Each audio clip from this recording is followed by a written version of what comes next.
কর্মসূত্রে বাড়ির প্রত্যেকটা ভাই বোন আমরা দেশের রাজ্যের বিভিন্ন জায়গায় ছড়িয়ে ছিটিয়ে আছি। কম বেশি যোগাযোগ সবার সাথে সবারই আছে, কিন্তু সময়ের অভাবে কেউই কারোর সঙ্গে দেখা সাক্ষাৎ খুব একটা হয় না।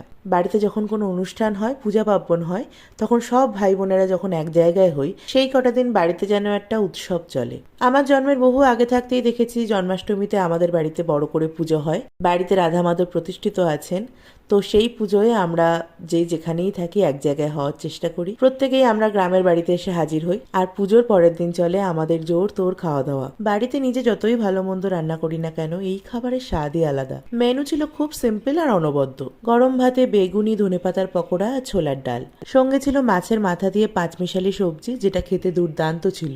সাথে ছিল গাছের লেবু, আর শেষ পাতে ছিল দেশি মাটন। এখানে রেয়াজি খাসির মাংস খুব একটা পাওয়া যায় না, তবে দেশি খাসিটা তো এখানে এলেই খেতে পারি, কলকাতায় তো পাওয়া যায় না। হয়তো পাওয়া যায়, কিন্তু আমি যে চত্বরে থাকি সেই চত্বরে পাওয়া যায় না। খাসির মাংসে গোটা রসুন কে কে খেতে ভালোবাসো আমাকে প্লিজ জানিও। হাসি মজা আনন্দ করতে করতে আজকের খাওয়া দাওয়াটা ভীষণভাবে উপভোগ করলাম।